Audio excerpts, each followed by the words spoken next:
Por acá, hello, hello, hello. Right here?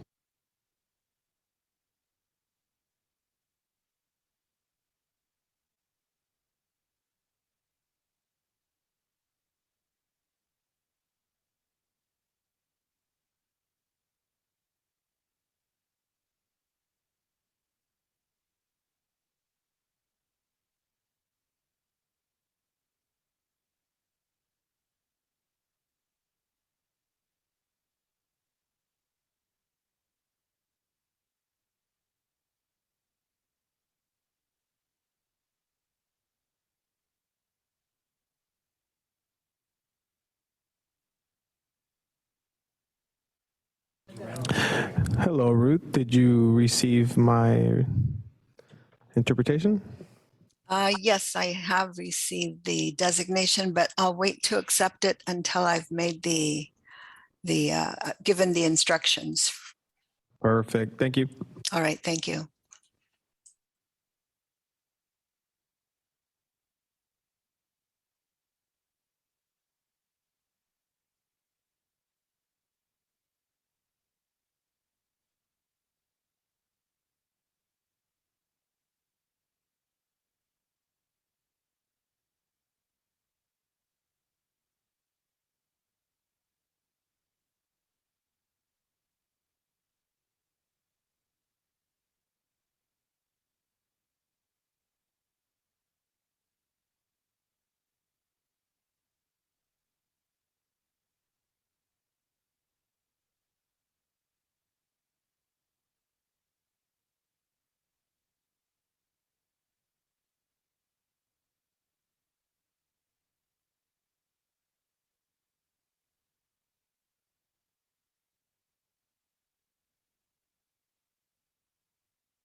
Hey, Keith, we just want to do an audio visual check.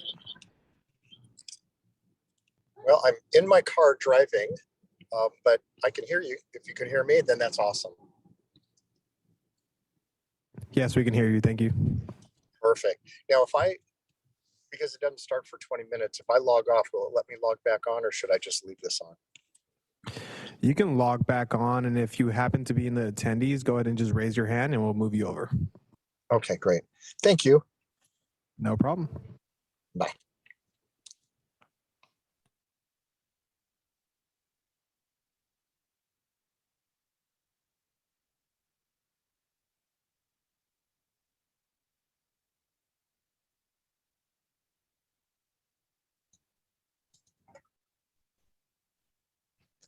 Hello, sound and video check.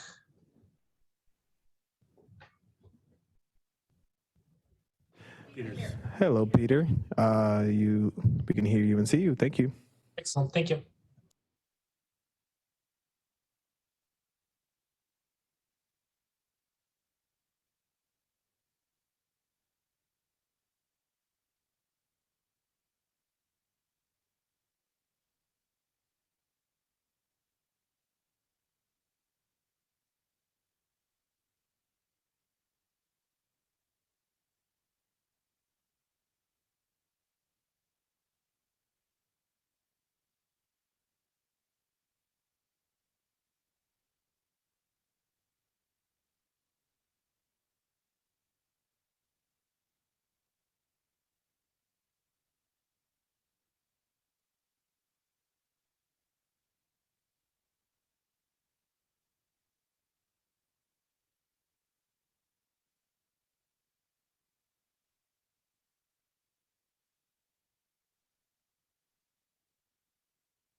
Hey, Ken, just want to do an audio visual check. Sure. I got to straighten up the office a little bit and grab my lunch. Well, How are we you? hear you and see you, so it's all good. Thank you. Excellent. You bet. Just a heads up, I'll be away from my desk for a couple of minutes and then step back. Sounds good. Thank you.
Hey, Cindy, I want to do an audio visual check.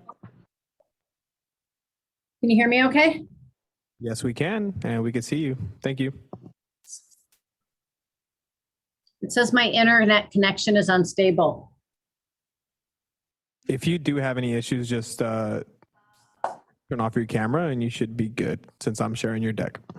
Okay, perfect.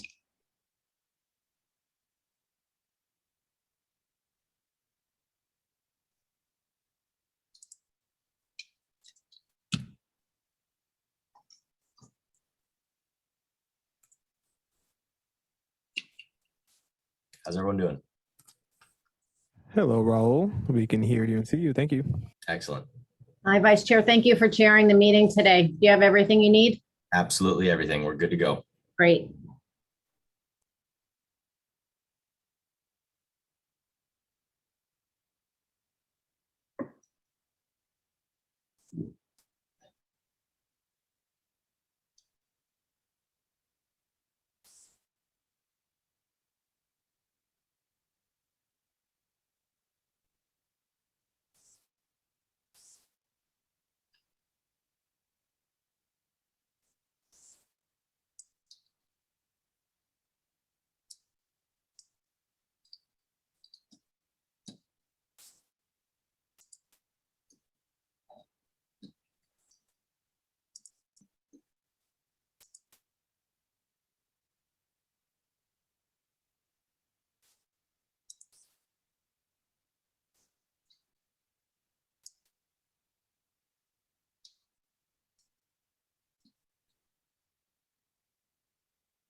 Good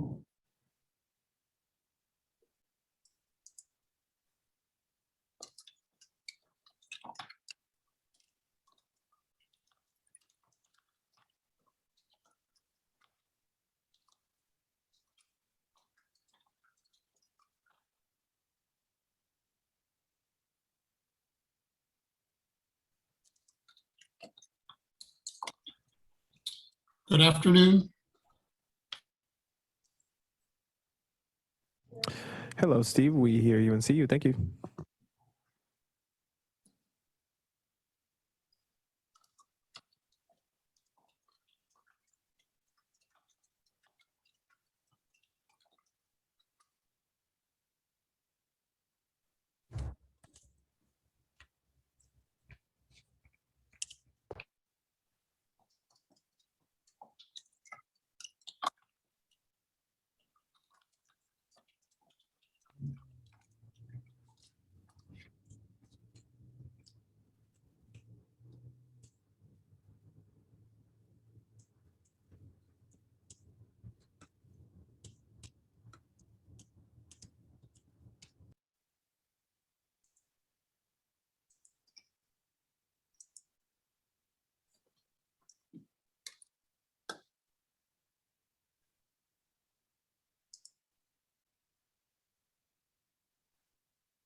Clerk, I see it's 1 o'clock. Let me know when you'd like me to begin.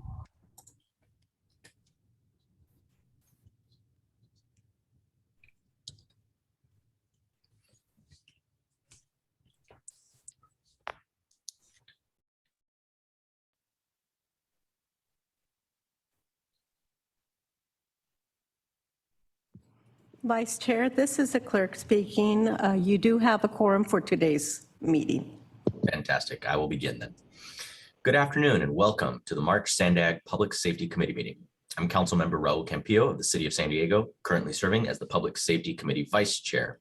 I will be standing in for Chairwoman Sotelo Solis as the PSC chair today, as she has an prior engagement.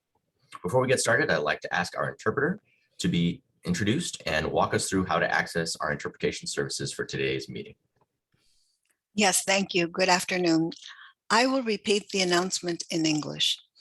Para hacer uso del servicio de interpretación, por favor desplácese a la parte inferior de la pantalla de Zoom donde aparecen los controles.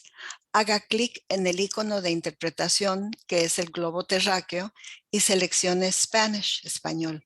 Si está utilizando la aplicación móvil de Zoom en celular o tableta, presione los puntos suspensivos, luego Interpretation y luego el idioma. Gracias. To use the Zoom interpreting feature, please scroll to the bottom of the Zoom screen where the meeting controls are located. Click on the interpretation icon, which is the world icon, and select English as your language. If you are joining using the Zoom mobile app on a cell phone or tablet, please press the ellipses, then interpretation, and then choose your language. Thank you. Thank you, Ruth. Thank you very much for that. Let us start today's meeting with the Pledge of Allegiance. Please join me as I pledge allegiance to the flag of the United States of America and to the republic for which it stands, one nation, under God, indivisible, with liberty and justice for all. Thank you. Before we jump into the meeting, I'll ask our clerk to confirm once again if we have quorum. Sylvia? Yes, Vice Chair, I can confirm that we do have a quorum. Wonderful. I'd like to remind everyone of our process for both members and public comment. Members are asked to raise their hand virtually with the icon in the Zoom toolbar and to turn on their camera when they have a comment or question, and I will happily recognize you. If you're a member of the public and would like to speak on an item, please use the raise hand icon in the Zoom toolbar once we reach the item on the agenda on which you wish to speak. If you are calling into the meeting, please press *9 on your phone if you'd like to comment on an item. All comments, whether emailed or live, will be made part of today's meeting record. Before we get started with an agenda item today, I'd like to formally welcome all the new members of the Public Safety Committee today. This is the first meeting for several new members, and we look forward to working with all of you as we work to improve public safety in our region this year.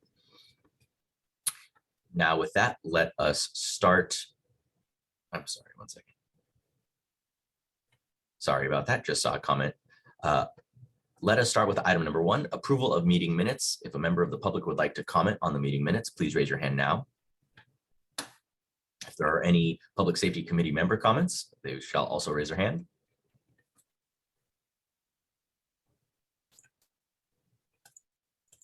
Seeing no hands raised at this point, do I have a motion to approve these minutes? Goebel, so moved. Thank you. We have a motion by Councilmember Goebel. Do I have a second? Second from Coronado. Thank you very much, Mr. Donovan.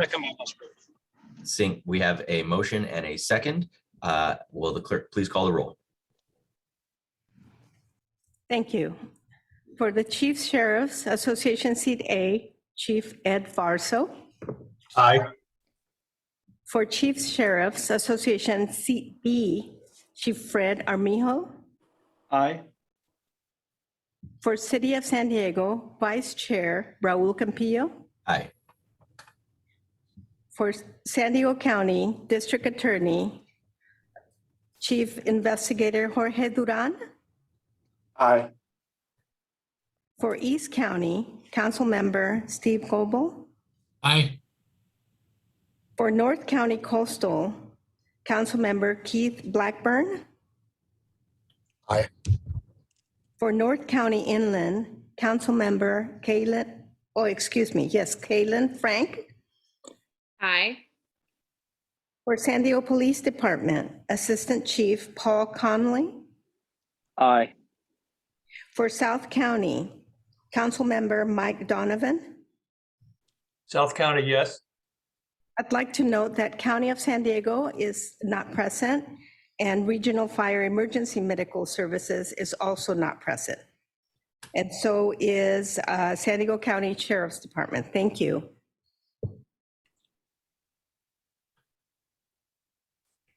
Thank you very much. Can we reveal the tally there? Thank you very much. I'm sorry to interrupt. I think the district attorney voted on that. I just want to make sure our votes accurately reflect. The County of San Diego was absent, not the district attorney. on the screen I'm seeing right now. So instead of East County having the yes next to it, the district attorney should have yes next to it. No, so County of San Diego should be blank under City of San Diego. Oh, I see. Oh, understood. Thank you. I just want to make sure we accurately reflect that. Thank you, Vice Chair. Thank you, Thank Dr. you. Burke. Cindy, thank you. We will make sure that the voting slide is accurate before we post. Very good. Thank you. Item 2 on our agenda today is public and member comment regarding any issues not on today's agenda. If a member of the public would like to comment, please raise your hand. I'll wait about 5 seconds. Vice Chair, excuse me. Yes, we do have one member of the public, Catherine Rhodes.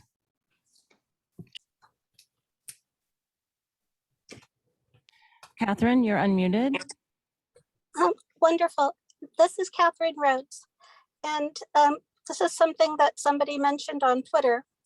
They said for the city of San Diego, on your ARGIS crime statistic website, you're missing information from the city of San Diego Police Department. And so, you know, I just went to your site, which is crimestat.argis.org. And the default of it goes to crime stats for January 2020. And it has, you know, the police departments of Carlsbad, Chula Vista, Coronado, El Cajon, Escondido, La Mesa, National City, Oceanside, and the county sheriff's department. But it's missing the city of San Diego Police Department. So because that information is missing, I believe this chart you have is pretty much useless because it doesn't have all the information of the crime that's happening in January 2020. You're missing a big, huge, giant slice, which is all the crime that's happening within the city of San Diego. So, but what I, you know, that's one issue. But what I find very troubling is how Sandag staff, instead of allowing there to be a you know, keep the column for the city of San Diego Police Department and just, you know, leave it blank or say, you know, they haven't turned in their information as of yet. Instead of keeping the column on the chart, they took the whole entire city of San Diego column off the chart. There's no need to have done that. All that does is hide that the city of San Diego doesn't seem to have been giving Sandag information on a consistent basis. And then I went back, you know, I kind of figured out right around February 2021 seems to be where some information was missing. But then it seems like some months they gave you information, some months they didn't give you information. So what I think that you need to do is an audit on this database that you have is your, you know, your basic main database to see if the information that people are getting is inadequate, because some months the information that's supposed to be for the city of San Diego doesn't actually exist. And if somebody could talk about, you know, when all this information will be available for the public and for all you guys too. I'm sure people are collecting it, we just don't see it. And then I was also wondering when you guys collect the data for crime, if you could try to see if you can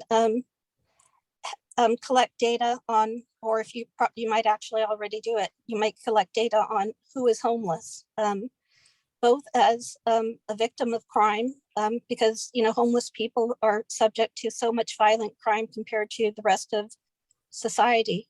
And Thank so you, Rhodes, your time is silver. I think that's how you say it. No. Vice Chair, that is all of the public comments for this item. Thank you very much. Really appreciate our caller from the public. Are there any members of the committee who would like to make a comment? I don't see any hands raised with your. Seeing no hands or cameras on, we'll move on to, I see a hand coming up, but perhaps that's for oh no, Mr. Emmerich. Yes, good afternoon, Chair. This is Ken Emmerich, the Business and Operations Manager for ARGIS. Ken, we can talk about this later. Sure. We're good right now. All right, Thank you. Thank you. Sorry, Chair.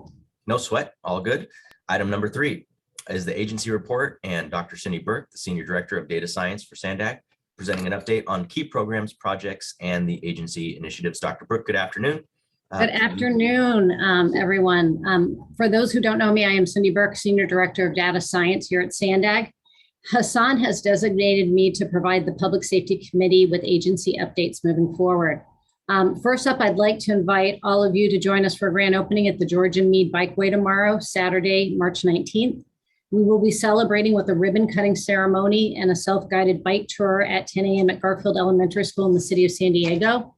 This 3.5-mile bikeway is a critical part of San Diego Region's bikeway network, and it's opening just in time for Bike to Work Day on May 19th. Registration is now open for those who want to participate in this annual event. We hope to see you out there. This week, we were thrilled to welcome the California Transportation Commission to the San Diego region. We had the opportunity to discuss some of our region's most pressing priorities, including the future Otay Mesa East port of entry. I think this is going to be, it's one of Sandag's priority projects. And I think especially for the Public Safety Committee, as we're working very closely, transportation and public safety at that new border entry. So I think that will be something that this committee may like to get some additional information on. We're thankful for our continued partnership with the CTC to make this project a reality, making it easier for people to access jobs, healthcare, and family across the border. This month, we're also going to be beginning an outreach for our Youth Opportunity Pass pilot program, which we would expect to start in May in partnership with MTS and NCTD. For those who don't know, it's offering free transit for individuals 18 years of age of under. And we're also going to be kicking off our Get Connected campaign in support of our digital equity strategy in the coming months. So please stay tuned on how you can help us with that. That includes the agency report, and I'll turn it back to you, Councilmember Capillo. Thank you very much, Dr. Burke. Can you say again for the public the time and place of the ribbon cutting on the bike trail? Yeah, so it's Saturday, March 19th, 10 a.m. at Garfield Elementary School in the city of San Diego. Excellent. Thank you. Really appreciate that Sandag's highlighting that. I'd be there if I wasn't throwing out the first pitch and opening up a little league in my district, but I know it'll probably be very well attended there at Garfield. Thank you. Are there any members of the public who'd like to comment on the item 3, the agency report? No, Chair, there are no members of the public. Thank you very much. Are there any hands or individuals of the committee who would like to comment on this? Seeing no hands or cameras going on, we will thank you very much for that report, Dr. Burke. This item's for discussion only. Moving on to item number 4, we have a presentation from Chief Farso. Chief Farso, good to see you. Please go ahead with your report. Good afternoon, everybody. So I'll be providing a summary meetings that we had both in February and in March. The Chiefs and Sheriff Management Committee met on February 2nd of 2022, and we discussed 3 items. First was the Management Committee approved a recommendation by ARGIS to return some UASI funding related to 3 projects: a fingerprint reader project, e-citation project, and some funding that was intended to be used for a public and media training course. Additionally, ARGIS Director Eric Wood presented information on updating our joint powers agreement, which is going to need to be updated here in the near future. And then finally, from that meeting, Cindy Burke presented an overview of a new study to examine public safety alternatives to incarceration. Additionally, we met on March 2nd of 2022. Sandag's Justice Research and ARGIS Division presented their accomplishments from 2021. The ARGIS work plan was approved by the Management Committee. Additionally, we discussed the Sandag Annual Crime Report and regional transition to CYBERS, which is the California side of NIBR. Data collection process for crime reporting data. And that is the end of my report. Thank you, Mr. Farso, Chief Farso, I should say. Do we have any members of the public who have a question on this? No, Vice Chair, I don't see any members of the public. Very good. Are there any members of the committee who have a question for Chief Farso? Understood. Well, Chief Farso, thank you very much. Appreciate you being here to provide that report for us. Hope Escondido is doing great. And now moving to item number 5, which has been pulled from the agenda as the San Diego Fire Chiefs had a conflict with today's meeting, and I'm sure they'll be giving that update and the report at our next meeting instead. Moving on now to item number 6 is the 2021 Sandag Public Safety Accomplishments. This is an information item. Dr. Cindy Burke and Ken Armoridge, Business and Operations Manager for Argus, are here to present. Please take it away. Great, thank you. So on an annual basis, we come in March every year to share with the Public Safety Committee our accomplishments for the prior calendar year. Can you go to the next slide, please? The mission statement for our Criminal Justice Research Division is to promote public safety and justice by informing citizens, practitioners, and policymakers through objective monitoring, accountability, and assessment. Next slide, please. For those of you who don't know, Sandag is a regional planning agency that has a Criminal Justice Research Division, obviously, because of our PSC. We're one of the only ones in the country, if not the only one, that does have that Criminal Justice Research Division. We've been part of Sandag since 1977, and we have 2 functions. About 20% of our funding comes from our member assessments to serve as a clearinghouse for regional crime information. And in that part, we monitor crime statistics and also serve as an information resource for the region. About 80% of our work every year comes from independent assessments and evaluations, where we either write grants and partner with local member agencies, or we're approached to partner with local member agencies to really understand what is the best way to protect public safety in the San Diego region and also facilitate reentry. Next slide, please. So in 2021, we had 7 public safety committee meetings. Our staff are the chief staff for the staffing this group. All of them were virtual. I believe that next month we are hoping to be back live or hybrid. We just had our first live board meeting last week. We strive very much, this is public safety, for those of you who this might be the first meeting, we're really a unique group in that we have elected officials sitting with the heads of public safety agencies, and we really tried to focus on some key timely topics in 2021, including having an update when we were still pre-vaccination on what was going on with the vaccination distribution, highlighting issues that were timely regional interest stories, including mental health calls for service, the issue of fentanyl overdoses and naloxone distribution, as well as elder abuse. So with an aging baby boomer population, we know that this is something we're going to expect to see going up over time. Next slide, please. So for our clearinghouse functions, that about 20% of our work, we do work with our local member agencies to compile crime, arrest, and drug use data among individuals with justice system contact. We serve as a resource for information about what works, serve on task force and commissions, and also are willing to come out and speak about crime in the San Diego region for any group that requests that type of presentation. This picture on the slide shows how we're trusted third-party independent historical analysis of crime in the region. Our 2021 annual crime report will be coming out next month, and we'll be presenting it to the PSC. Next slide, please. The types of publications we put out through the clearinghouse include our annual and mid-year crime bulletin. We strive very much to put out both larger, more detailed publications, as well as our CJ flashes that are a little bit shorter for busy individuals who can get the high level takeaways from the research that we put out. Next slide, please. We also started a few years ago at the request of Mayor Sotelo Solis, providing annual crime statistics, 1-page fact sheets that departments and cities could use with their community to highlight how their crime rates and numbers compare to the region overall. Next slide, please. We also look at arrest in the county. Crime stats are only one part of the picture. We also want to know who are the individuals who are coming into contact with the justice system. And with those statistics, we're able to look at both adult and juvenile, and also crimes that aren't captured in what we now have as the UCR crime statistics. We had some challenges getting data from the state. We weren't able to do so in 2020 for 2019 data. So last year in 2021, we pivoted, used a new source, being Argus instead of the California Department of Justice. And we did put out a very timely publication, I think, looking at arrest numbers in both 2019, 2020, which provided some historical context, looking at how arrests changed during the period of COVID pandemic and the stay home orders. Next slide, please. We also put together information that's not presented elsewhere. This is a CJ Flash we shared last year. I'm looking at public safety budgets in the region. We're currently compiling and finishing our bulletin with FY21 public safety expenditures.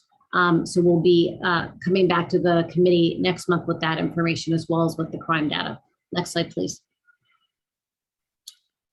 We also, again, as I mentioned, really try to put out information that's of timely interest to stakeholders, including elected officials, public safety agencies, community-based organizations, and the community. This CJ Flash that we put out highlighted how our jail populations have changed over time. And that actually was an interesting precursor to the study, which I'll be coming next month also to talk with you about, of our alternatives to incarceration that we're working on with the County of San Diego. Next slide, please. We also continue to do our studies in our local jails, and we also have pivoted to talking with youth in the communities because there have been such large decreases in the number of youth booked into juvenile hall. We saw that in 2020, that drug use was higher among those individuals with justice system contact than it's ever been, and that's regardless of what their highest charge was. That was highlighted in the CJ Flash. Here you can see that between 72% or 83% of adult arrestees tested positive for at least one drug at the time of their booking into jail. Next slide, please. We also did a CJ Flash digging a little bit deeper on the issue of firearms in the region, ghost guns. We know a lot of cities are trying to tackle this issue as well as the County of San Diego. And so we put more statistics out here looking at the use of firearms in different types of violent crimes, as well as digging deeper into what homicides with a firearm look like. Next slide, please. We came to the PSC and presented information about mental health calls for service. We know that with the pandemic, that many individuals are experiencing mental health challenges related to this traumatic event. We were able to work with our law enforcement partners to track how these calls for service, which may not be reflected in crime numbers, have changed over time. Calls for service are up, and in 2020, we found that there was about an average of 105 calls for service to local law enforcement per day.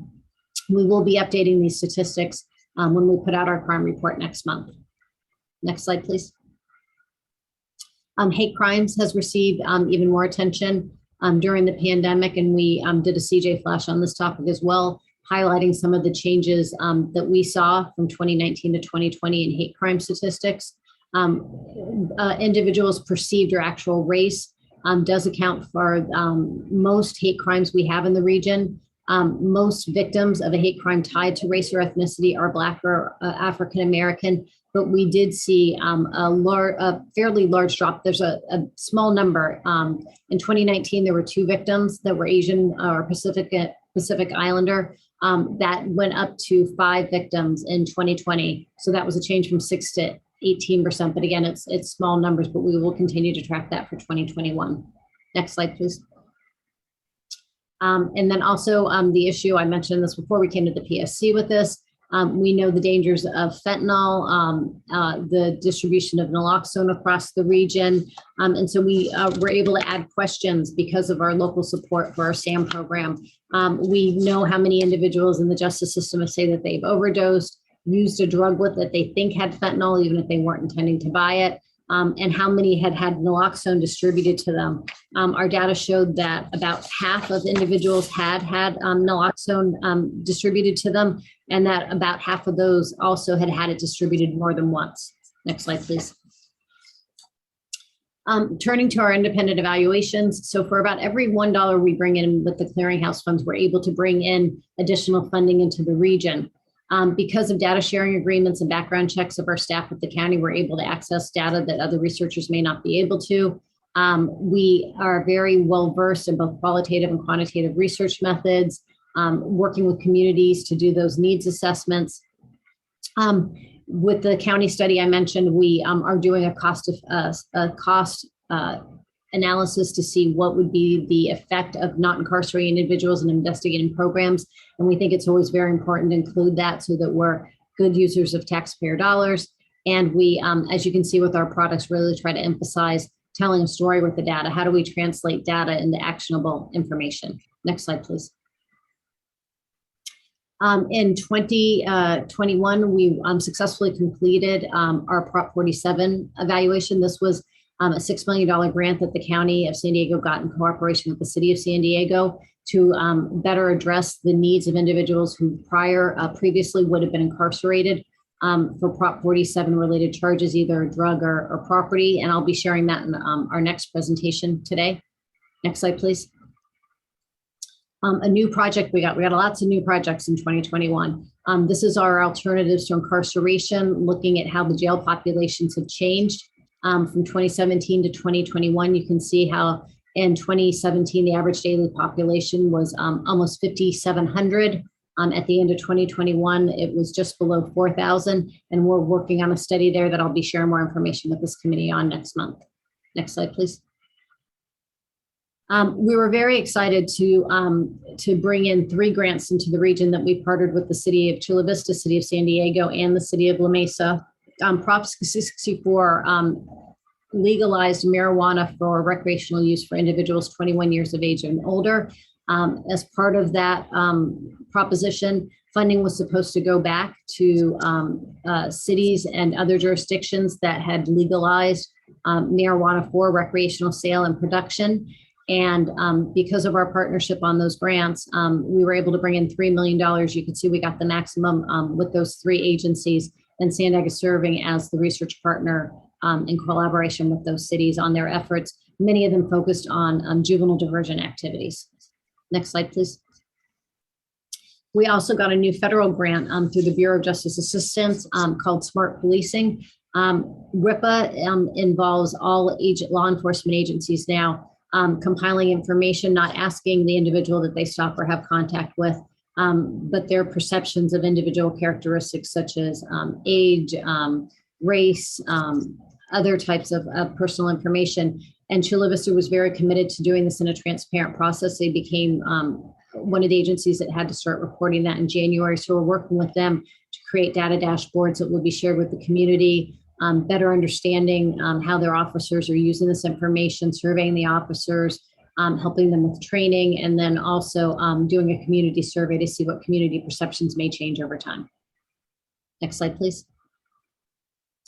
Another new project is Project Safe Neighborhood, is focused on gun violence in the region. We were selected to receive, with funding from the U.S. Attorney's Office, money to look more at gun violence. So we'll be compiling information from our law enforcement partners, looking at ghost guns in particular, and also adding a survey instrument to our interviews in our local jails to better understand how firearms are used in guns and how ghost guns are obtained. Next slide, please.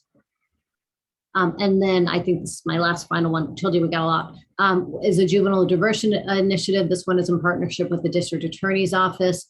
It's really focused on trying to provide alternatives to detention and to keep youth out of custody. And we are also evaluating that in a 3-year project. Next slide, please. So what do we have planned for 2022? We'll be continuing to work with you on our public safety committee meetings, collaborating with local departments, trying to expand our use of crime data. We will be transitioning from UCR crime statistics to says NIBRS. The state of California actually created something called Cyber. So we'll be working closely with ARGIS to report on those enhanced crime statistics to you all. Completing the work that we already have going with our evaluation studies, and hopefully bringing in additional funding to keep looking at research topics of interest. And then also, as part of our equity statement at Sandag, I'd be remiss to not note this, is we are committed to ensuring that all data and research that we do is unbiased and inclusive. And I think that's my last slide, and it's Ken's turn to share about ARGIS. Thank you. I'm happy to answer any questions when we're done with Ken's presentation. Okay.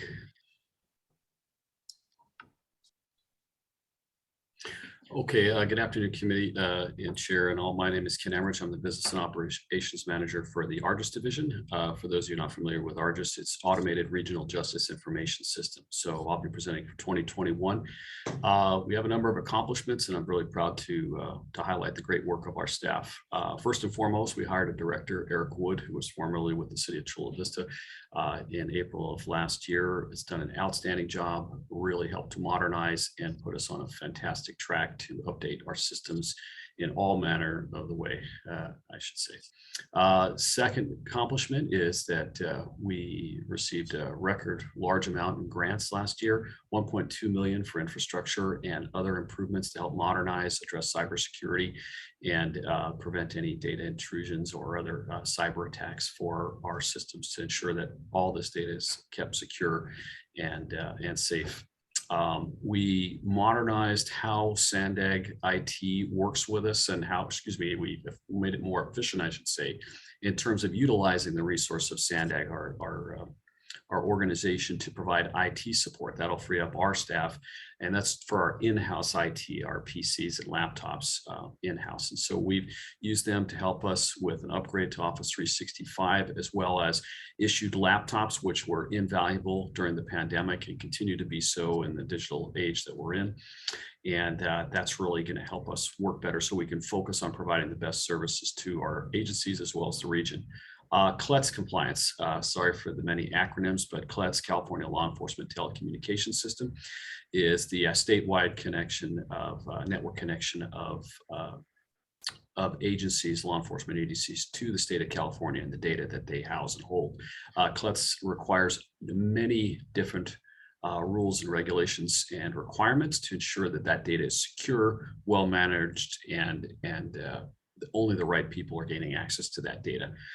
We have completed an office move that is ensuring that there is no outside access to someone who's not been through a law enforcement background check and completed proper training.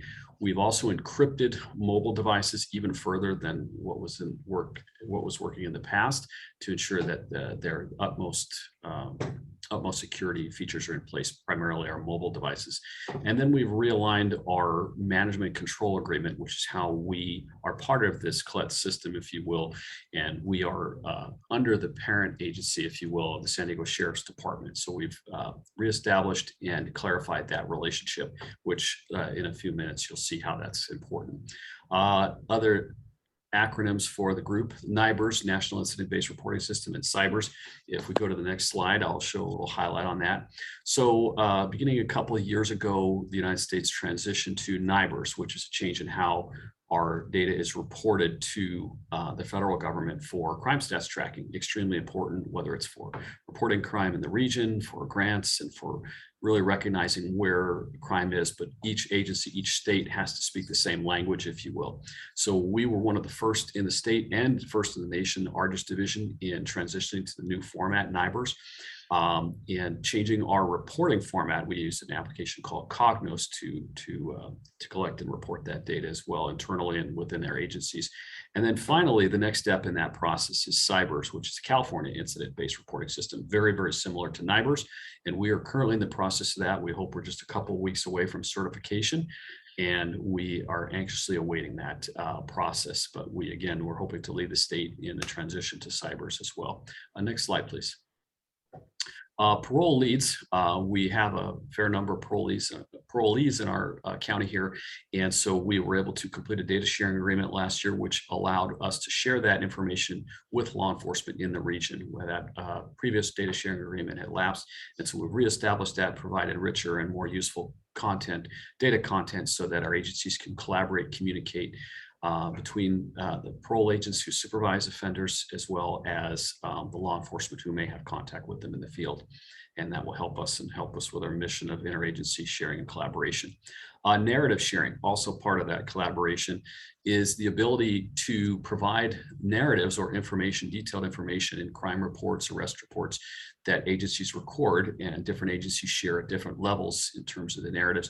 But we work through the complex set of rules that would be put in place for the sharing of those narratives. It's vital that we ensure that we only provide that data when there's a right to know and a need to know. That requires auditing and internal checks to ensure that those officers and agents who are looking up reports are only looking it up for legitimate law enforcement purposes. And I'm happy to say we're doing a great job, and agencies are doing an absolute great job in that area. So we're setting in place rules for narrative sharing that will ensure that that protection is in place.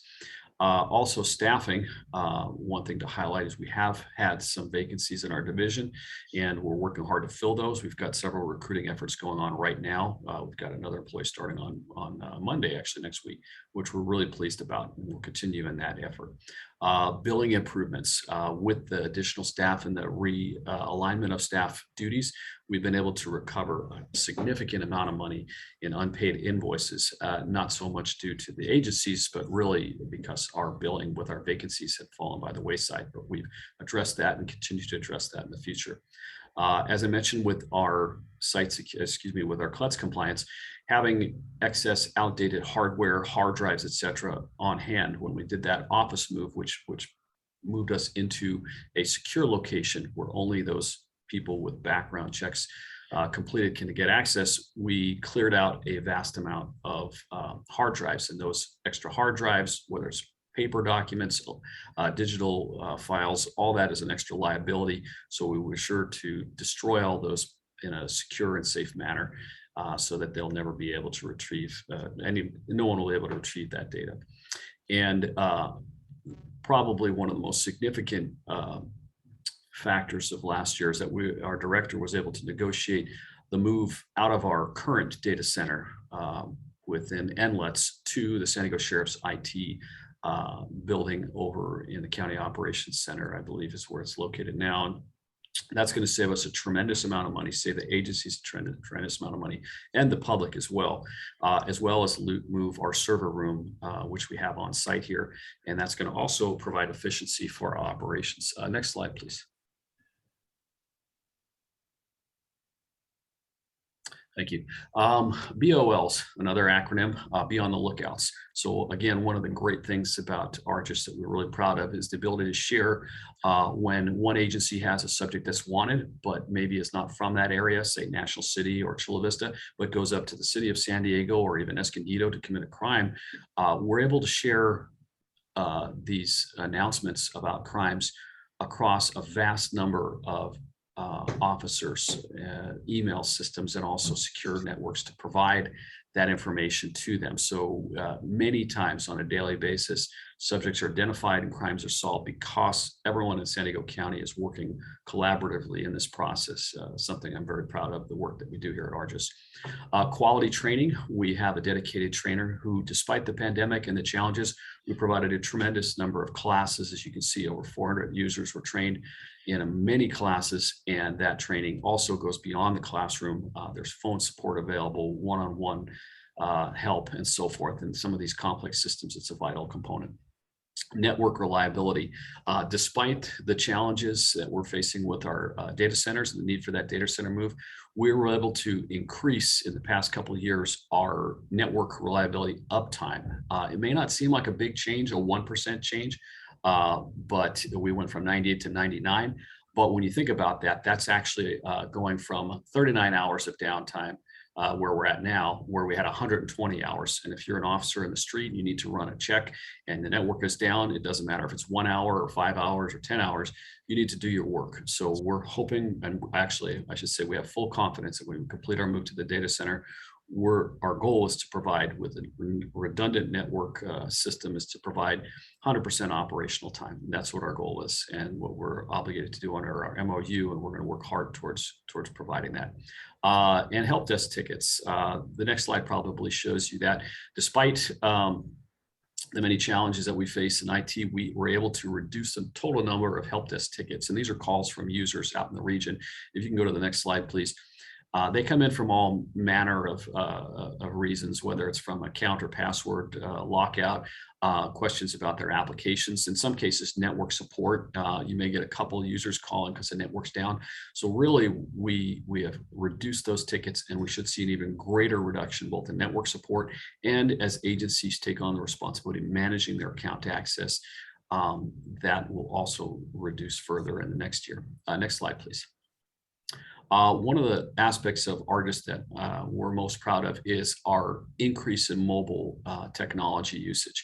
It's become an extremely popular way. Officers no longer need to rely on someone in the office or call someone to run a query in the Surfers application. We've expanded the number of mobile devices. We have over 1,000 mobile devices issued to officers throughout the region, and officers are able to conduct queries now on their mobile device that before could only be done at a desktop computer. And so we're looking to increase that even further. And even during the pandemic, when contacts may have been reduced, still a tremendous number of those contacts are being run, I should say, through those mobile devices. And so we're really proud of that work. Next slide, please. Also, on top of all the work that the staff have done here at Argus to modernize, upgrade, prepare for our data center moves, is the support for the various groups that we have out there, whether it's from public safety attendants like this, Chiefs and Sheriffs Management Committee, our business working group. We're reestablishing a couple of the other groups you'll see pictured there, but we also worked on specific tasks to address the cyber transitions, developing policy for our officer notification system, and then reestablishing a brand new mapping application.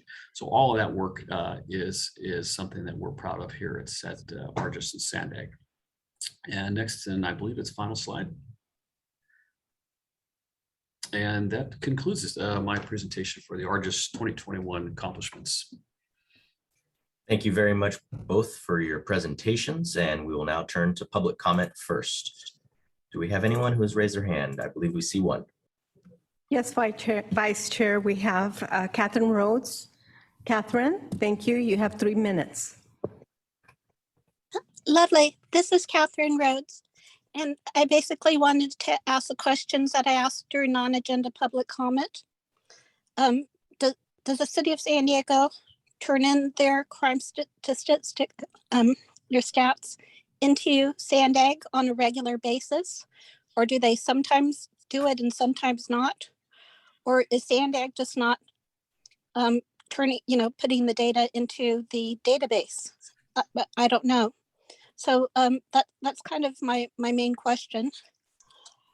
And then the other one is that I think I saw that the last 14 out of 15 years, violent crime went down, and then and because it was at an extreme low because of the pandemic last year, and then this past year it jumped 12%.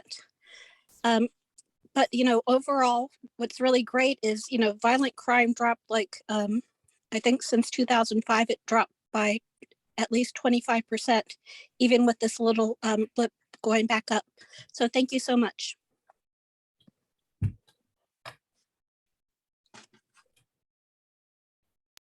That concludes public comments. Thank you. Thank you very much. Thank you to the members of the public for calling in. Do we have any comments or questions from members of the committee? Understood. Okay. I really do appreciate Mr. Emmerich, Dr. Burke, for your presentation.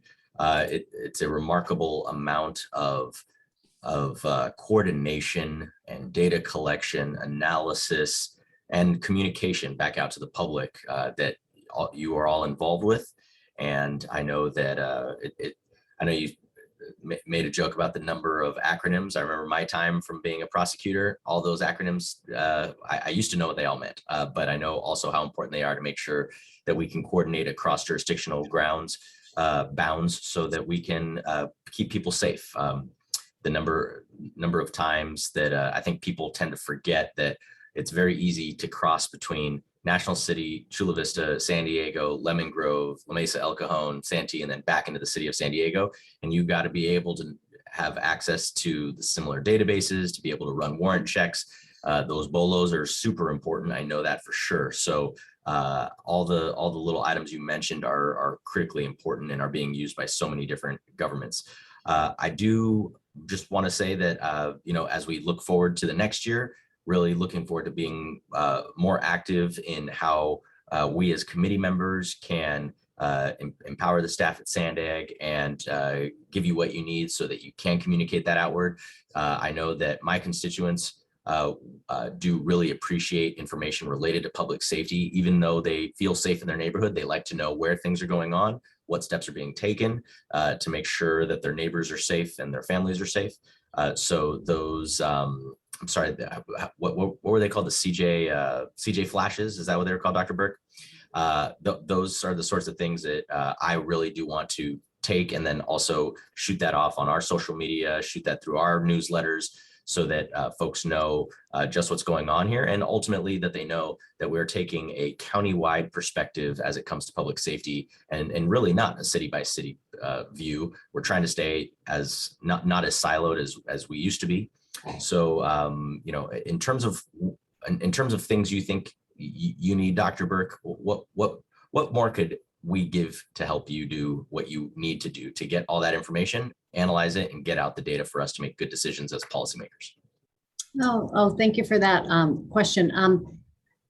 You know, your support as public safety committee members about the work that we do, because I think that many times people may say, why does Sandag have the public safety functions that we do?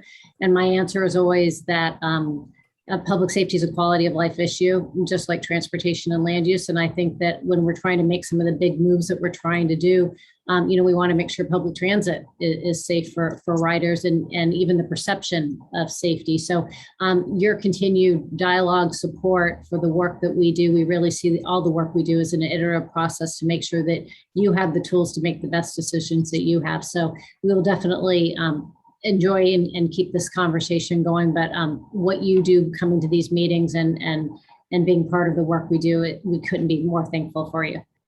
Excellent. Thank you. And I definitely think that it would be, I think my constituents, they see the various committees that I serve on, and many other members of the public see what their council members and their county supervisors serve on. There's a million boards, right? But I think you're right that it's folks don't tend to see that we are operating as a county on public safety, because people live and work and enjoy their lives all over the county, not just in one neighborhood. So I'm going to actually reach out and figure out a good time to have maybe you, Mr. Armitage, come make a presentation alongside me in my community if we have a forum, so that people can really see, hey, we're thinking big about these things. And I also appreciate the fact that you're mentioning processing the data, analyzing it through an equity lens. I know that is a big item for all of the board members. It's a big item for Director Ikrada and all the staff. So I appreciate you mentioning that and keeping that at the forefront as well.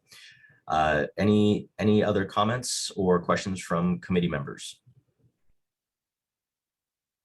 Seeing none, well, thank you very much for your presentation. That was an information item only, so no motion is necessary. Oh, Supervisor Anderson, I see your hand is up. I apologize. I was fumbling with the phone, but the report was excellent, and I agree with you. A regional approach and looking at it, pushing crime from one region or one city to the next isn't the answer. And having a comprehensive look at how we address it as a region is really important. And seeing, you know, best practices, what's working and failing in another, and how we can adopt the best practices. So I really appreciate Sandag's lead on this.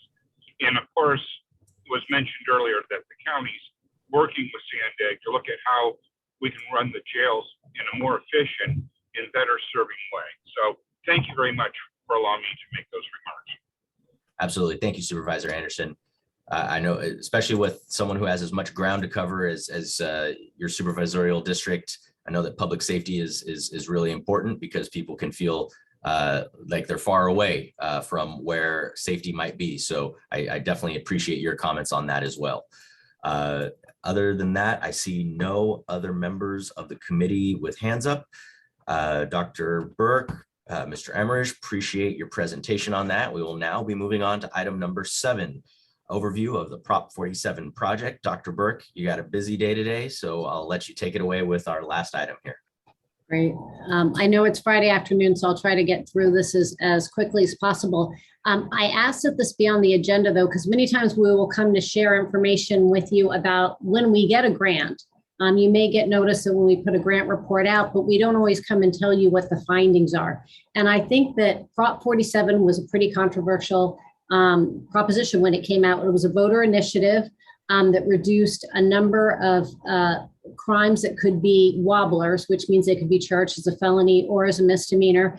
In the drug category and the property category, they made them just misdemeanors. So many times individuals now, for example, with Prop 47, can steal up to a high amount of property per day. There's no accrual over time, so that never becomes a felony. There's been a lot of concern about not having a hammer getting individuals into drug treatment. There's a lot of people, we've had a lot of conversations. I've been doing this for a long time, and I feel like the pendulum swings back and forth, and this is definitely moving in one direction. And we want to address, when I mentioned in the last presentation I just did, we know that most 3/4 or more of the arrestees, individuals with justice system contact, have substance use. We see the number of homeless who are on the street, and these are complicated issues. If they weren't complicated issues, they'd be easy to solve and address. And so we finished our evaluation and partnership with the county and the city, and we're very grateful for those partnerships. And I thought that this might be a good presentation to bring to this committee. This is a presentation I shared to the working group, so I may go through some of the slides quickly. But if anybody would like more information at a later time, I'm happy to share that. So if we could go to the next slide. So again, Prop 47 was passed by voters in November 2014. 3 years later, the state released funding, and San Diego County and the city of San Diego actually scored the highest out of all the submissions that were submitted at that time, and got the highest grant of $6 million to implement and expand programs for the Prop 47 population. It was originally a 3-year grant, and but it did get a 1-year no-cost extension, so we finished it last year. Next slide, please. So who are Prop 47 impacted individuals? The population really are individuals who have chronic misdemeanor involvement in the system, often substance use disorders, untreated mental health issues, and then other unmet needs that could be tied to this criminogenic behavior, including housing instability, for example. Next slide, please. And so the goals of the project, the city and the county partnering with community-based organizations, was to implement a successful and well-coordinated cross-sector approach. So they really wanted to meet the needs of these individuals. They wanted to improve capacity to identify and address the needs of these individuals, increase access to services, identify what the barriers may be and address those. And then obviously with any of the changes and reforms we're trying to do to improve reentry, to stop the revolving door of the criminal justice system, we obviously, as stakeholders, are very concerned still with maintaining public safety. So how do we do that in a way that still addresses these underlying needs? Next slide, please. This project really was one of collaboration, and this just highlights all the different partners, both from public safety agencies, at the county, the city level, and then it was also a number of community-based organizations were involved, including North County Lifeline, Episcopal Community Services, ECS, as well as Family Health Centers of San Diego. Next slide, please. So the programs, what programs were funded with this Prop 47 funding? The County of San Diego actually created a new program called Community-Based Services and Recidivism Reduction. It was shorted for COSAR. And then SMART is the San Diego Misdemeanors at-Risk Track, and that was run through the city attorney's office. And that was actually expanded with this program. You can see that the populations were similar, and that it was that chronic criminal justice contact, having the underlying substance use need. SMART participants were more likely to, at the time these programs were expanded, expected to have more housing instability. Both programs were voluntary, 100%. If an individual was approached for this program, and you'll see when we get to the program numbers, if they said, I don't want to get treatment, I don't want housing, they didn't have to get it. It was totally voluntary. I'll be speaking about some of the challenges that this program had over time, including low enrollment numbers. And so you can see that over time, the COSAR population did expand to try to address individuals who were PC 1000 post-treatment, who had gotten some type of diversion already, to see, would you like additional assistance, as well as individuals who may have already been under probation supervision or who were on home detention. Next slide, please. So how did the programs differ? The county's COSAR program was 100% voluntary in the sense that it was not associated with anything that could happen in court. So participating in the program did not lead to the removal of any charges or have any impact. COSAR could provide housing or temporary housing for individuals in need, but it was not a given because the understanding of what the housing needs would be, I believe it's fair to say, were underestimated. COSAR was expected to last about 1 year in length.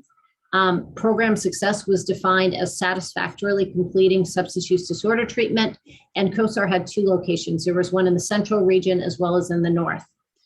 SMART, the city attorney's program, incentivized participation as an alternative to prosecution or incarceration. So it was tied to another outcome.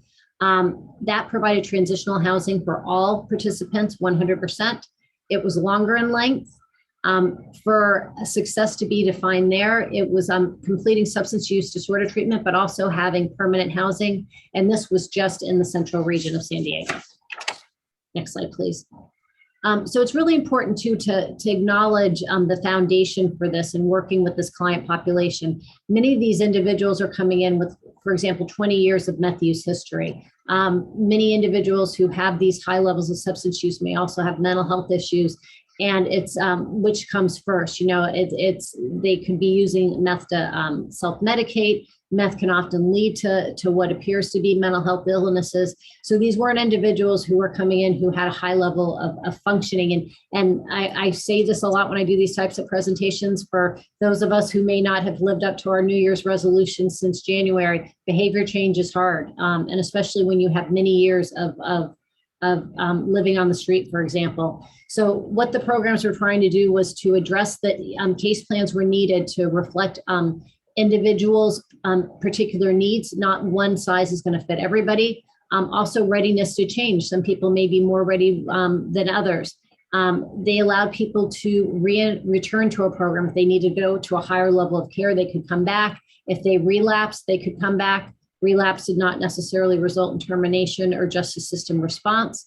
And then individuals were allowed to move between different levels of care as needed. Next slide, please. For our evaluation, we work closely with the county and the city attorney's office from the beginning, worked to develop screening forms. We're able to get access to clinical assessment data. Because of our staff having the background checks, we're able to track recidivism over time. We surveyed key program partners as well as community members, tracked what we could with the level of services provided into treatment provider logs. There were a number of process-related goals related to contracting with community-based organizations who maybe weren't the usual ones who got county contracts, so we tracked that. And we also attended monthly meetings with the partners. Next slide, please. This goes into some of the process goals, which was of particular interest when we presented to the steering committee. But just overall, the partners felt that the program had been implemented well or very well. They thought that program modifications, which I'll explain later, were helpful and did help to address the enrollment issues that I had spoke of earlier that I'll go into more detail soon. Next slide, please. So there was 4 kind of key challenges that we highlighted in the full report, and that's available on our website if anyone's interested. But one was there was honestly lower enrollment numbers than expected. The goal when the grant was first written was to be able to serve 400 to 600, and just over 400 were served. Part of this was related, quite honestly, to the pandemic, and I'll be speaking more about this. But also, again, when there was no hammer of going to jail, many individuals, when faced with the decision of going to treatment or having to change some of the behaviors they may not be ready to change, just didn't want to do it. So program partners, we provided data dashboards on a monthly basis at our meetings so we could track these numbers over time. And some of the modifications, and I'm sharing this as we get into talking about the Alternatives to Incarceration project next month, that just having services out there is not enough. It's how do you address those barriers? How do you make it easy for individuals when they are ready to change to get into that, to those services. So we tried to develop a lot of promotional materials, facilitated warm handoffs, which means that it's easy for a person who's doing an intake here to get to where the services are, that you just can't expect them to show up tomorrow on their own necessarily. How do you facilitate that? And how do you work with community based members to facilitate that. We did more in custody outreach and outreach in the community. It made it easier for individuals who are incarcerated and getting out to be able to get in contact with us to get that services before they re-entered the community, where relapse might have been easier. Expanding the eligibility criteria, and then even providing minor forms of financial incentives for completing the intake. Again, trying to establish that connection with the client to engage them in services. Next slide, please. And there was also a greater need for housing. As I said, the SMART program did include housing. There were some challenges with establishing the motel that was supposed to be the housing unit. So they pivoted and worked with some private contractors. But I think that for the COSAR program, it's fair to say that they really didn't think that the number of individuals were going to have the housing issues that they did. And then also many of the individuals who have been living on the street, pivoting and living either in a group setting, which may have restrictions on some of the behaviors that, again, that they're not willing to change, or in a group housing situation where you're not used to living with other people, was also a challenge. So how do you set people up for success when they are ready to make that change? The program repurposed program funds to provide emergency shelter and temporary housing. They increased the use of sober living homes at the beginning of treatment, and then also trying to add that bed capacity where they could through new and existing contracts. But definitely, it's for those of you who remember Psychology 101, Maslow's hierarchy of needs, if you're not able to get those needs met of housing and food basic necessities, it's hard to go on to the higher level needs. Next slide, please. The pandemic, referral services were honestly unavailable with the pandemic. When people aren't going to the courthouse, the programs had very hard times engaging with clients. It really did change everything, obviously, with the stay-at-home order. So what the program tried to do was to reach out to prior participants to re-engage those who may have left the program to see if they could encourage them to come back, using kind of the snowball method of outreach to other eligible individuals, and then engaging with community partners to try to assist with that outreach, kind of like a Prometheus model. Next slide, please. And then another challenge that was quite honest is whenever you're doing any evaluation, you want to know is there fidelity to treatment. And everybody's world was rocked when COVID hit. So suddenly you're trying to build connections with individuals and provide services, and those in-person services were not possible for a very long period of time. The program worked with other entities to provide emergency housing to keep participants safe, implemented telehealth service delivery, and then when individuals lacked technology, they did provide it. And this speaks to another one of our efforts that I mentioned in our early comments, is the whole issue with broadband and how do you ensure that people have those technical resources in an equitable way so they can get the services they need. Next slide, please. So this is a very honest and very real sign about how hard it is to engage people into treatment when there is no hammer repercussions, when it is totally voluntary. And I would like to say that when I'm presenting these numbers, these are numbers. These aren't the faces of people. When you look at the arrow on the right, there was over 400 people whose lives were changed to some degree because of this program. And that is not insignificant in any way. And I hope it doesn't come across as I'm saying that. I think all 400 of those individuals, I can't speak about them individually for both research ethics reasons, but also just for time. But I think that we also want to look at the cost of programs and how do we maximize the use of our tax dollars, again, so that we can, it's not just having the services available, but engaging the individuals in those services. And then how do we keep them in the services so they can get the help they'll need, as I'll show you later. So for COSAR, there was just over 3,000 cases referred. About 43% of those, just over 1,300, were actually offered the program. So they were deemed that they were eligible. Out of those 1,300 individuals, only 342, 26% did enroll in the program. And then that resulted in 253 unique participants, which is about 8% of the total number who were first identified. For the SMART program, almost 2,800 cases were screened, 748 offers were extended. Family Health Centers of San Diego assessed those individuals, and that resulted in about 135 unique participants. So again, the fact that we were able to touch the lives of 400 people is key, but also I think it's that ongoing crisis issue of how do you engage people in treatment when they may not be ready to? And how do you maintain an individual's right of choice, but also knowing that they may not be in the state of mind to get the help that they need? Next slide, please. So who were these 400 roughly individuals? They're about 2/3 were male. Average age was in the early to mid 40s. Around 1 in 4 had high school diploma or less than 12 years of formal education, and just over half were non-white. Next slide, please. Looking at the needs, so this shows you for COSAR and SMART what their needs were, and this is from a standardized assessment instrument. SMART clients generally had a higher level of need on average. You can see that 100% of those clients were homeless or housing unstable, compared to 85% of the COSAR. I mentioned that a much higher percentage of COSAR clients had housing issues than was expected.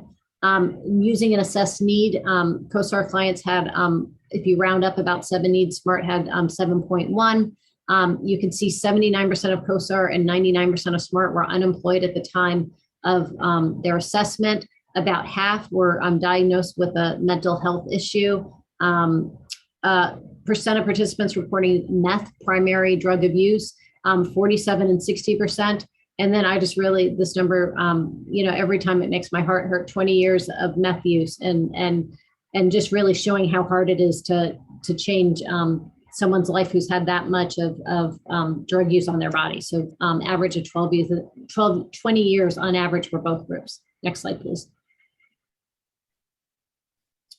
We also asked the participants to identify their top needs, which I think is helpful to see how they would do versus the standardized assessment. And you can see that almost all said that they did acknowledge the substance use issues, the high percentage saying they needed housing, and also transportation, being able to get around a region. And then as part of our county study, which we'll be working on, we're doing a needs and gap analysis to understand where are the services needed and where do they actually exist. Next slide, please.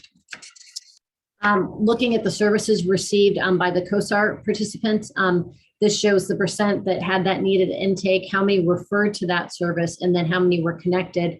You can see that substance use treatment, transportation, and mental health were the highest needs. And with the exception of public benefits, those were the ones that were most met the often. But still, you can see that only 1 in 4 were able to still get the mental health services. So it's still very hard to engage individuals sometimes in treatment when they're not ready for lifestyle change in all areas of their life. And then also, what are the barriers? We weren't able to delve into what the barriers were to getting the services, but we hope to do that more with our county funded study. Next slide, please.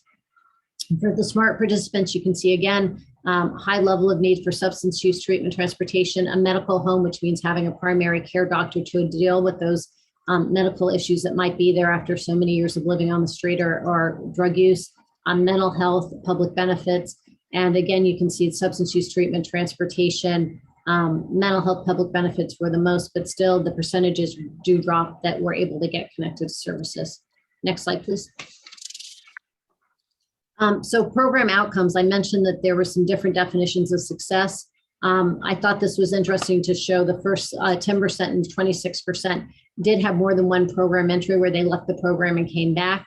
35% fully or partially completed substance use disorder treatment goals in the COSAR participants. So about 1 in 3 compared to about 1 in 5 for the SMART participants. And then for COSAR, 41% of those who did exit the program did so successfully. For SMART, it was 9%, about 1 in 10. Next slide, please.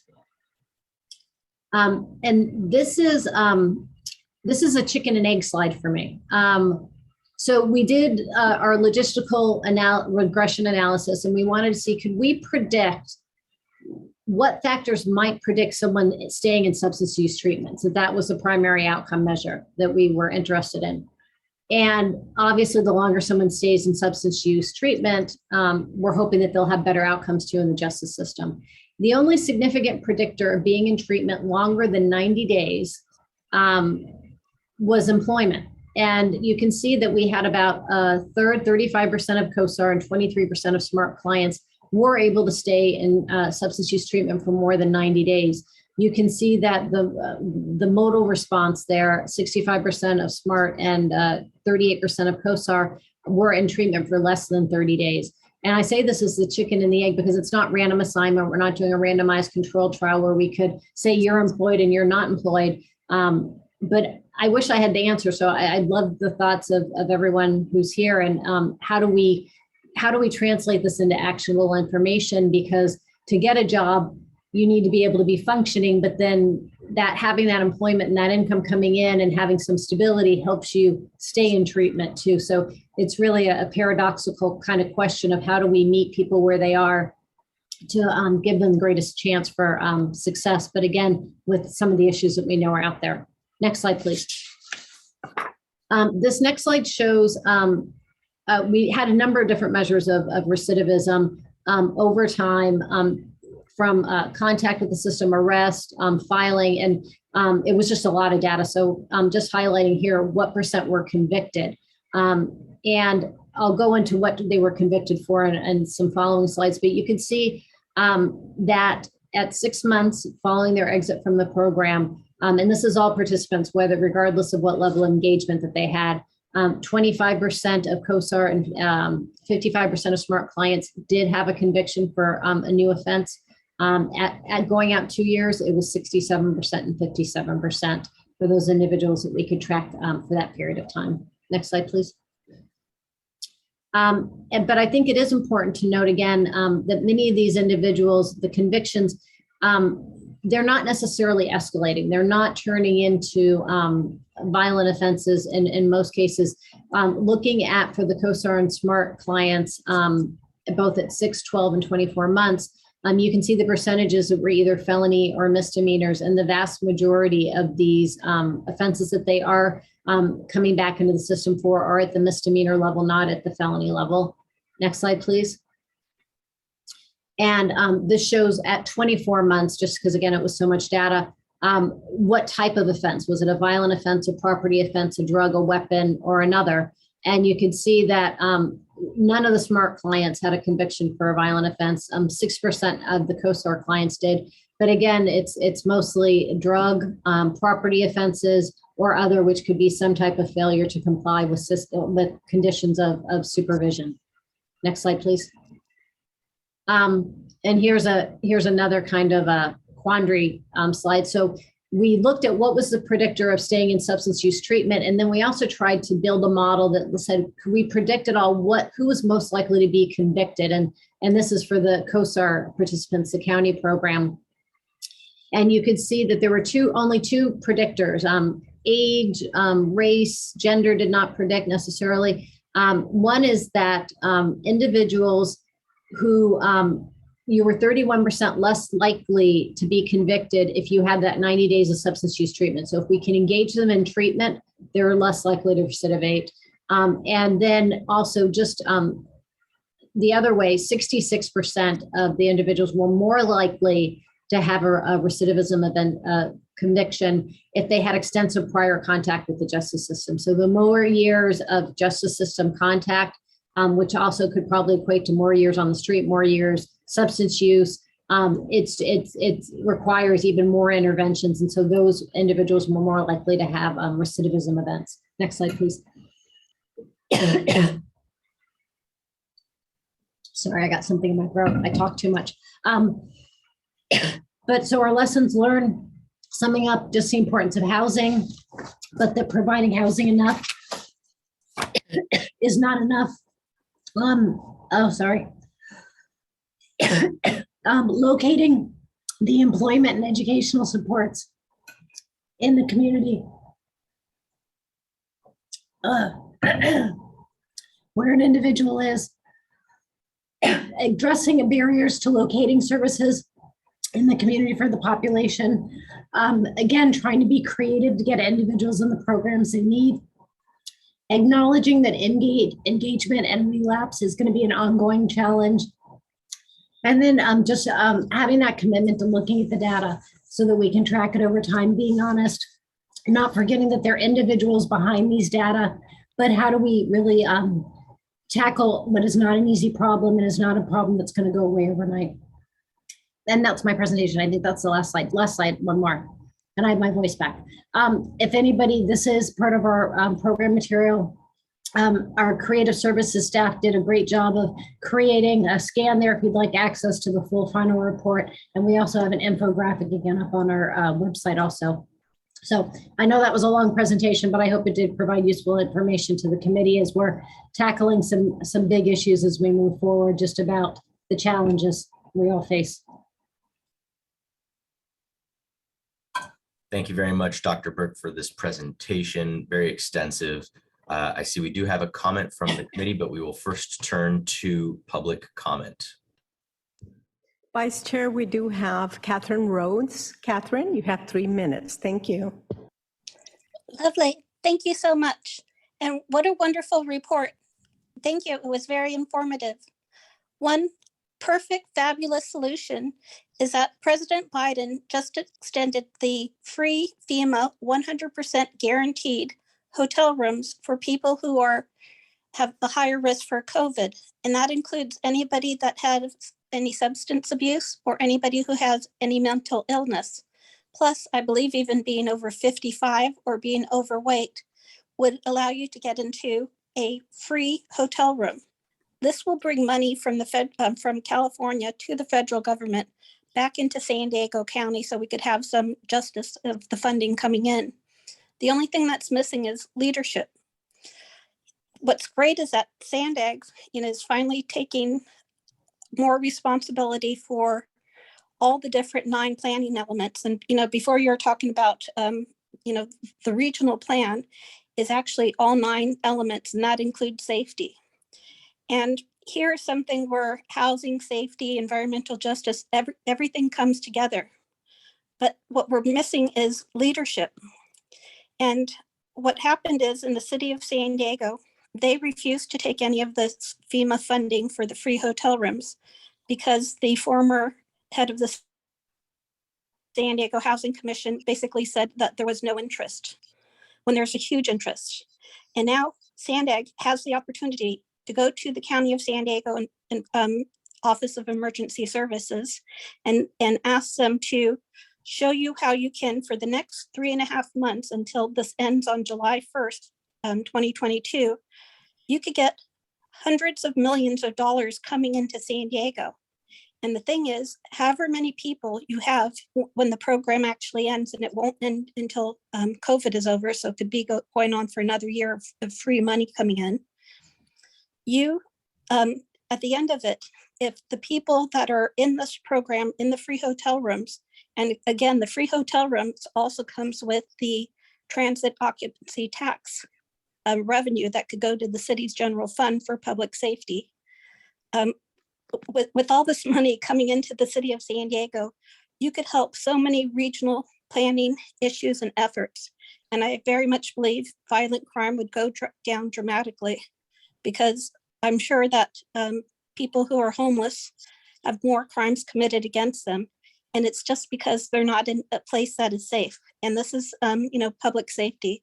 So please, somebody at Sandag, please look into getting these free 100% FEMA guaranteed hotel rooms so that we can, have this money coming into San Diego.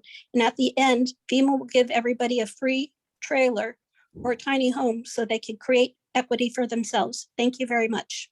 Thank you. That's the end of the public comments. Thank you very much to our members of the public for calling in.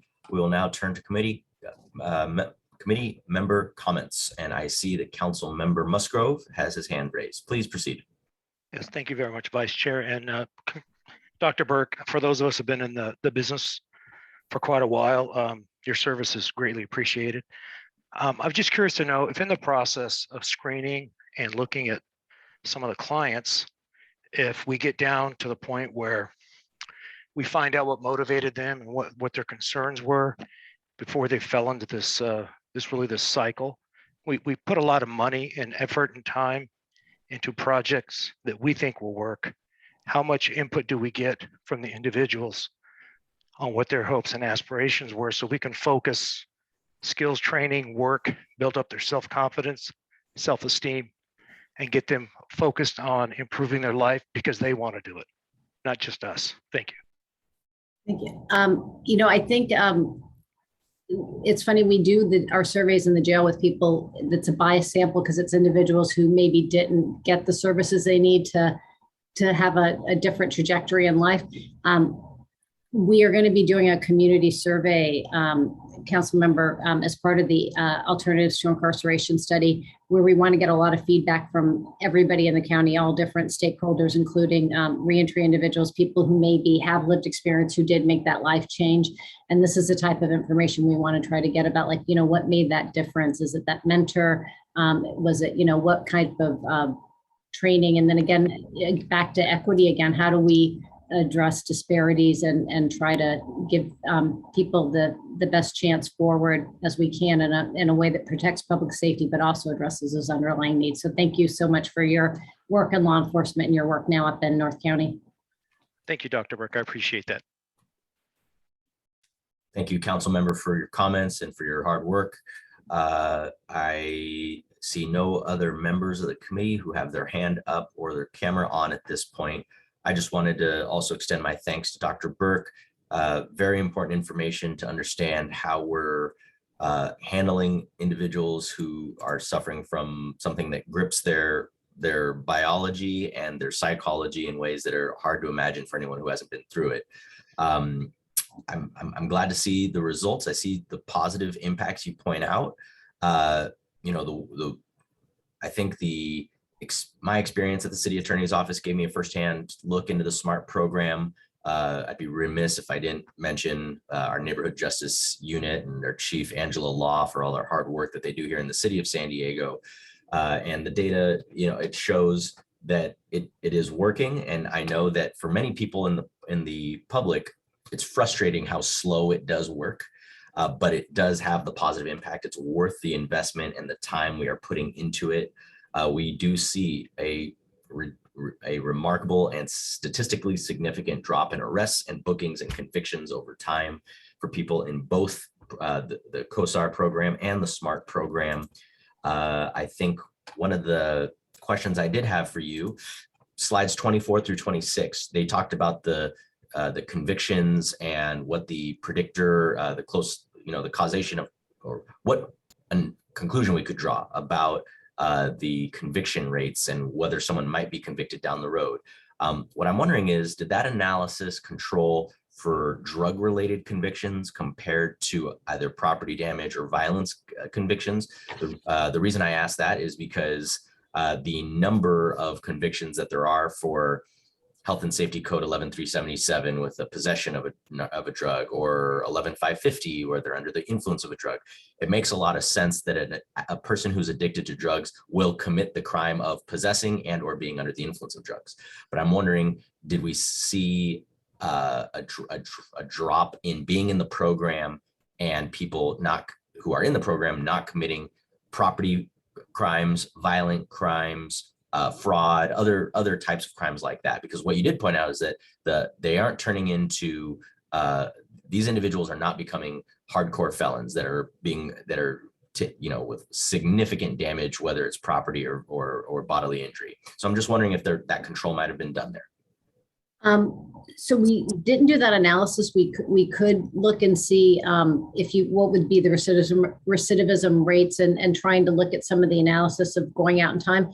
The COVID pandemic affected us quite honestly too, because originally we did include in the report a pre-post analysis, but it's challenging because a lot of these individuals were in the outcome period during COVID when there was less proactive policing and everything. There was confounds with everything when you're trying to look at historical analysis over time. I think what's fair to say is, again, those individuals who are able to stay in substance use treatment, be able to secure a job, so that job readiness skills, that's what's going to be tied to long-term recidivism reduction, knowing that there's going to be that. And so it's like, how do we engage those services? We were an evaluator for the city of San Diego syringe exchange program, about 20 years ago.